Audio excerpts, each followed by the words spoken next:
SEC play for this team.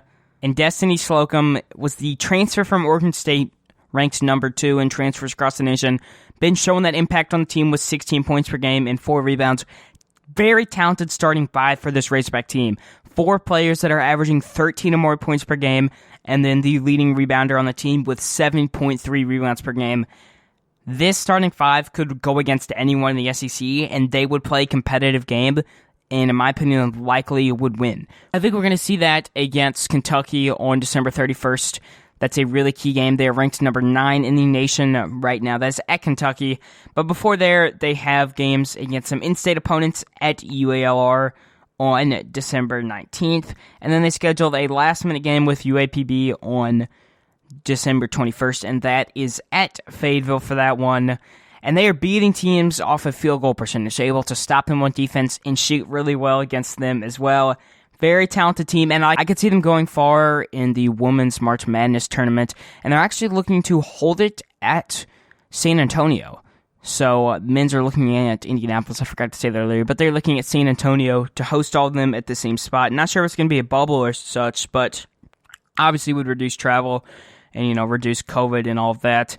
SEC play, though, will start in early December and go into January. I really like what I'm seeing from this team, though. I think that program win against Baylor is going to be something that will be talked about for a while after Mike Neighbors builds something special in Fayetteville.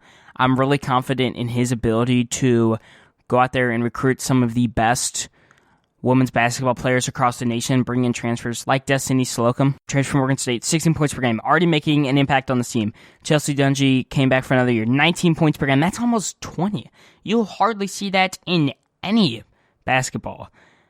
Very impressive stuff from this team. I will love to cover them. They're going to be talented around SEC play. Remember that. But bowl projections episode on Thursday. Got to do a little bit more research, so I'm not going to be doing it tomorrow. Stay tuned for that one, though, as I'll talk about where other media sites are placing us and where I'm going to place the Razorbacks. Keep updated on Twitter, though, at AllHogSportsPod. Keep everything over there for y'all. But you guys know the drill. AllHogSports.com. Find all ways to listen, all social medias. That's really it, though. Woo pig. That's all for today's episode of All Hog Sports with Sam Stimpson. Make sure to stay tuned for the next episode covering all Arkansas Razorback sports. If you enjoyed today's episode, please subscribe and leave a 5-star review on Apple Podcasts. Follow us on social media, too. On Twitter and Instagram at All Hog Sports Pod. Like on Facebook at All Hog Sports and Arkansas Razorbacks Podcast. And on YouTube at that same name. Thanks for tuning in to today's episode. Go Hogs!